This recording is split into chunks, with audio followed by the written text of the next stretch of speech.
ఇచ్చిన త్రియేక దేవునికి నా నుండి కృతజ్ఞత వందనాలు తెలియజేస్తున్నాను. ఈ సమయాన్ని నాకు ఇచ్చిన అధ్యక్షులకు, వేదికను ఆవిష్కరించిన దైవ సేవకులందరికీ ప్రత్యేకమైనటువంటి వందనములు మరణాత తెలియజేస్తున్నాను.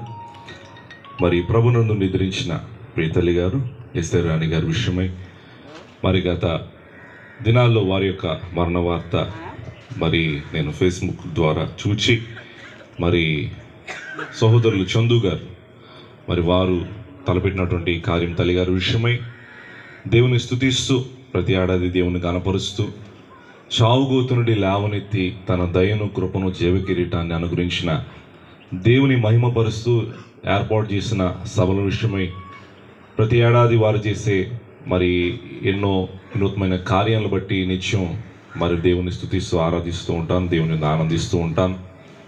మరి బహుశా వచ్చే వారంలో వారి సభలు ఉంటుండగా తల్లిగారి విషయమై ఈ గొప్ప స్తుతి కూడిక వారు ఏర్పాటు చేస్తుండగా ఈలోపుగా ప్రభువు ఆ తల్లిగారిని పిలుచుకునుట మరి ఇది కుటుంబానికి ఎంతో సవాల్తో కూడుకున్నటువంటి పని అయింది.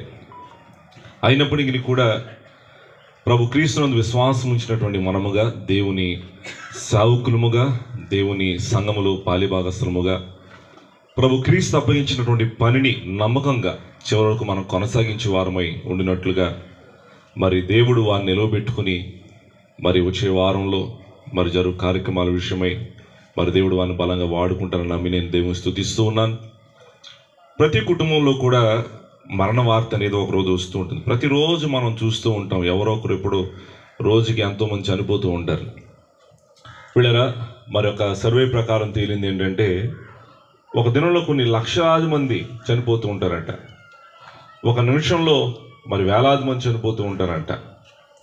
అలాంటిది సాధారణంగా రోజు ఎవరొకరు మన రోడ్డు మీద ప్రయాణం చేస్తున్నప్పుడు ఎప్పుడు ఎవరొకరు ఫోటో చూస్తూనే ఉంటాం, పలానా వారు నిద్రించారు, పలానా వారు నిద్రించారని. ఓహో, మనం తెలిసిన వారితో అయ్యో చనిపోయాడు అనుకుంటాం, తెలియని వారైతే ఎవరో చనిపోయారేమో అనుకుంటాం.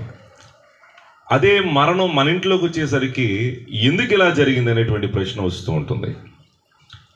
అది చిన్న వయసులోనైనా సరే, యవన ప్రాయంలోనైనా, ముసలితనమైనా సరే.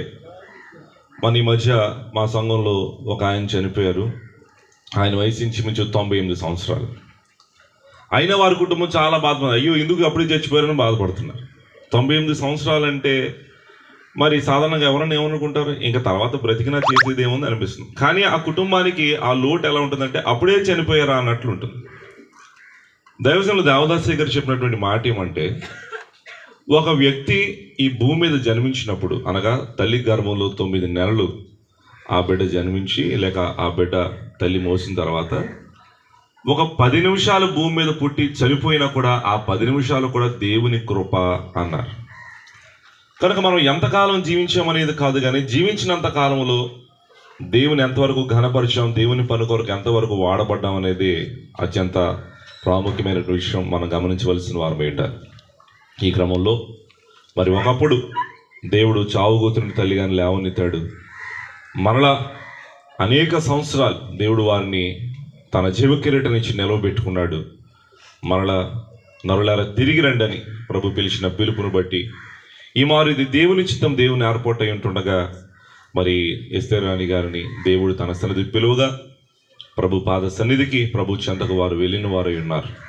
దీన్ని మనందరం కూడా యాక్సెప్ట్ చేయవలసినటువంటి వారమై ఉండాలి. అయితే మరి కుటుంబాన్ని నేను చెప్పేటువంటి మాట ఏమంటే, ఈరోజు మేమందరూ వచ్చాం, ఎంతోమంది దైవ సేవకులు వచ్చారు. గత వారం దినాలుగా ఎంతోమంది దైవ సేవకులు వచ్చి కుటుంబాన్ని ఆదరిస్తున్నారు. ఈరోజు బంధుమిత్రులు అందరూ సేవకులందరూ వచ్చారు, ఆదరించి వెళ్తూ ఉన్నారు. కానీ నిజమైన ఆదరణ అనేది ఎక్కడ నుండి మనకు దొరుకుతుందంటే దేవుని యొద్ద నుండి దొరుకుతూ ఉంటుంది. మా తండ్రి గారు మీలో అనేకులు ఎరుగుదురు, రెవరెండ్ డాక్టర్ యేసరత్నమయ్య గారు కాకినాడ. వారు ఈ లోకాన్ని విడిచి వెళ్ళినప్పుడు కరెక్ట్గా కరోనా సీజన్లో 2020 సంవత్సరంలో వారు ప్రభువును నిద్రించారు. ఆగస్టు 10వ తేదీ తైలాభిషేక పండుగ నాడు. ఆ దినమున నాకున్నటువంటి ఆలోచన ఒకటే ఏంటంటే, అప్పుడే corona lockdown first time start అయింది.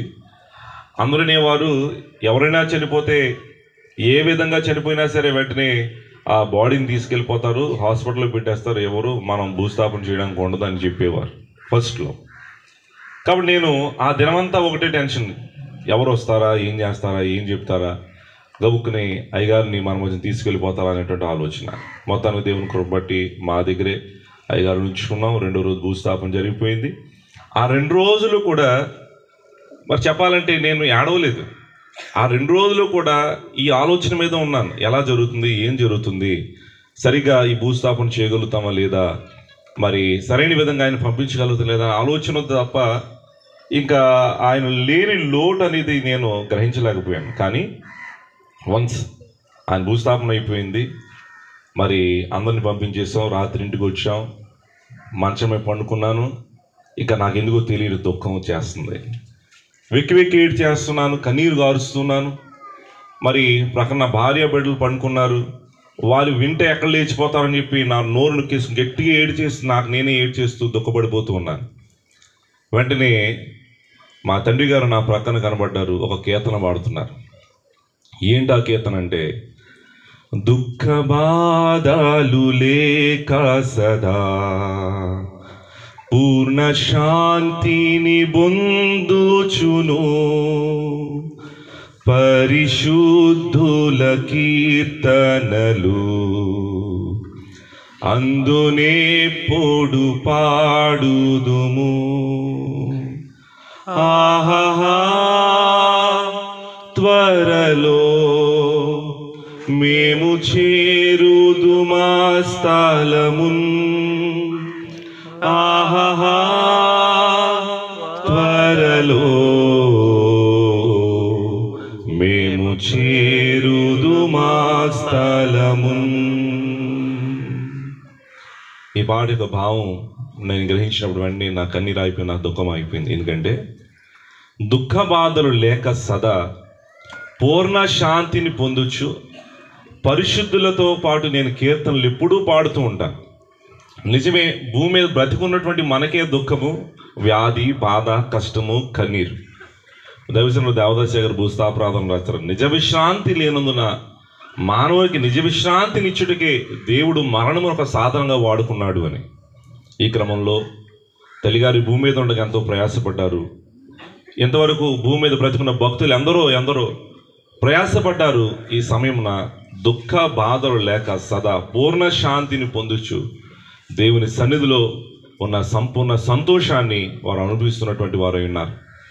ఇది విషయమే మనం దుఃఖపడక ధైర్యం తెచ్చుకోవాలని తెలియజేస్తూ, మరి నేను ఎప్పుడైతే మా తండ్రి గారి కీర్తన వారు కనబడి పాడారు, మాట్లాడారు, ఇంకా ఆ రోజు నేను దుఃఖపడడం మానేశాను, ఏడవడం మానేశాను. ఆ ఒక్కరోజే నేను దుఃఖపడ్డాను. అంతకుముందు మనసులో బాధ ఉంది, కానీ ఆ తర్వాత నేను దుఃఖపడడం మానేసి దేవుడు అప్పగించిన పనిని ముందుకు కొనసాగించడానికి మరి ముందడుగులు వేస్తూ గత 5 సంవత్సరాలుగా కాకినాడలో దేవుడు బయలుపరిచిన బయలు మిషన్ పక్షంగా ఘనమైన సేవ పరిచర్య దేవుడు జరిగిస్తున్నటువంటి వారు ఉన్నారు. ఈ మాటలు చెప్పడం గల కారణం ఏంటంటే, తల్లిగారిని బట్టి ఒక ఇన్స్పిరేషన్ చందు గారికి వచ్చింది.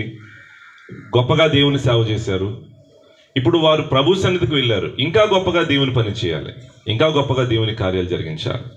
ఈ క్రమంలో అనిత్యం మరి ఈరోజు ఎంతమంది దైవ సేవకులు, అలాగనే గత వారం దినాలుగా ఎంతోమంది దైవ సేవకులు వస్తూ బలపరుస్తూ వచ్చారు కనుక అనిత్యం మా అందరి ప్రోత్సాహం, సహకారం వారి చందు గారికి, వారి కుటుంబానికి ఉంటుందని తెలియజేస్తూ, దైవజనులు దేవదాసయ్య గారు రాసిన కీర్తన, ఎవరు ఈ చివుకం అనే గాయాన్ని మాన్పగలిగేది సిలువబడ్డ యేసుక్రీస్తే. ఈ గాయాన్ని ఎవరు మాన్పలేరు. మేమందరం వచ్చి ఎన్నో మాటలు చెప్పి వెళ్ళిపోతాం, కానీ తల్లిని కోల్పోయినటువంటి బాధను ఎవరు తీర్చలేరు.